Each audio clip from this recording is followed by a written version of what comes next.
আচ্ছা, আমরা যেহেতু এই ক্লাসটা অলরেডি কমপ্লিট করেছি, সে কারণে যেহেতু আমাদের এখানে অলরেডি বললাম যে 24টা ক্লাস ইন টোটাল ডিজাইন করা, যেখানে 2 ঘন্টা অনবরত কথা বলা হয় এবং ক্লাসের মধ্যে ফুল যা কিছু থাকে প্র্যাকটিক্যাল বলি বা থিওরিটিক্যাল বলি পুরোটা দেখানো হয়।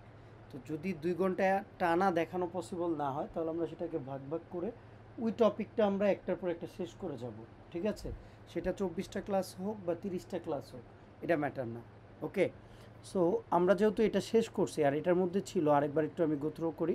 সেটার মধ্যে মূলত ছিল হচ্ছে ডিজিটাল মার্কেটিং কী, ডিজিটাল মার্কেটিং দিয়ে আমরা কি করতে পারবো, কেন ডিজিটাল মার্কেটিং প্রয়োজন, পাশাপাশি ডিজিটাল মার্কেটিংয়ের ফিউচার ইয়াটা কি, মানে ভবিষ্যৎটা কি, আসলে ফিউচারটা কি।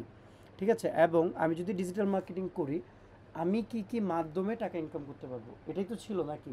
মনে আছে পুরোটা? আচ্ছা, যদি মনে থাকে তাহলে আমরা আজকের ক্লাস হচ্ছে যে ওয়েবসাইট ডিজাইন এবং ডেভেলপমেন্ট। এই ক্লাসে হবে টোটাল হচ্ছে 2টা ক্লাস হবার কথা, ওয়েবসাইট ডিজাইন অ্যান্ড ডেভেলপমেন্ট। তারপর হচ্ছে লিড জেনারেশন দেখানো হবে। লিড জেনারেশন হচ্ছে কী জিনিস সেটা আমরা ইন ফিউচার জানবো। ক্লায়েন্ট হান্টিং মানে হচ্ছে যে আমরা কিভাবে ক্লায়েন্ট বানাই মূলত হচ্ছে। ঠিক আছে, এটা হচ্ছে অর্গানিক প্রসেস, যেটা আমরা নিজে চাইলে ক্লায়েন্ট বানাইতে পারবো। শুধু যে ক্লায়েন্ট আমাদের কাছে আসবে ব্যাপারটা এরকম না, আমরা চাইলেও ক্লায়েন্টের কাছে পৌঁছাইতে পারি।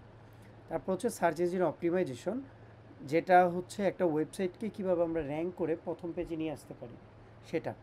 তো এটার জন্য প্রায় 6টা ক্লাস হবে। সো 6টা হতে পারে, সেটা 8টায় যা পৌঁছাবে হইতে পারে। তারপর আছে গুগল ট্যাগ ম্যানেজার। এটা মূলত হচ্ছে আমার সোশ্যাল মিডিয়া মার্কেটিংয়ের আন্ডারে অনেকগুলো টপিককে সে সাপোর্ট দিবে। তার পাশাপাশি এটা ডিজিটাল মার্কেটিংয়ের একটা অবিচ্ছেদ্য অংশ। ঠিক আছে, যেটা এটা ছাড়া আমরা অনেক কিছু আমরা করতে পারবো না। ওকে, তারপর আছে সোশ্যাল মিডিয়া মার্কেটিং। এটার মধ্যে মূলত হচ্ছে 2 ভাগে দেখাবো, একটা হচ্ছে অর্গানিক মার্কেটিং, আরেকটা হচ্ছে টাকা পয়সা খরচ করে কীভাবে অ্যাডভার্টাইজিং করা যায়, যেটা আমরা অনলাইনে রেগুলারলি দেখি।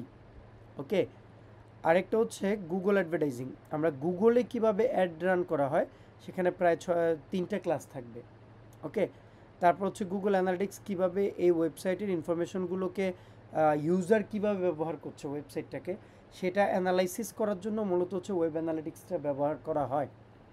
তারপর হচ্ছে ফাইবার মার্কেট প্লেস। সো আমি বেসিক্যালি ট্রাই করি, এটা যেহেতু এই কোর্সটা অন্য জায়গায় ডিজাইন করা ওনার একটা ইয়ার জন্য, ক্লাসের জন্য, সেজন্য ফাইবার মার্কেট প্লেসটা একটু শেষের দিকে দেখানো।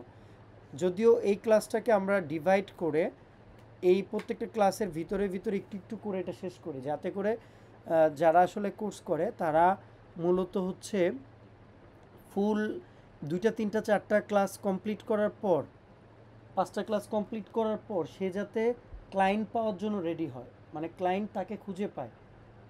ঠিক আছে, এটা করার জন্য মূলত এই ক্লাসটা আমরা এটাকে ভাগ করে করে ভিতরের মধ্যে করে ফেলি, একটু একটু করে করে এক এক দিন শেষ করে ফেলি।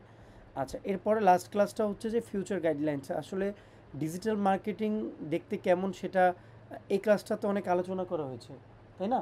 এটা একটা বাস্ট প্লেস, যেখানে আসলে আমি যদি এক্সাম্পল বলি, এটা হচ্ছে একটা সমুদ্রের মতো। আমরা এখানে যেমন মাঝখানে বা একটু সাইডে গেলে, কিনারা থেকে একটু সাইডে গেলে আমরা যেমন তার কুল কিনারা দেখি না, ডিজিটাল মার্কেটিংটা হচ্ছে এরকম। হয়তো কুল কিনারা দেখা যাবে, বাট এটা অ্যাজ এ ইন্ডিভিজুয়াল পারসন, একজন ব্যক্তি হিসাবে এটা একার পক্ষে এত সহজে আয়ত্ত করা পসিবল না।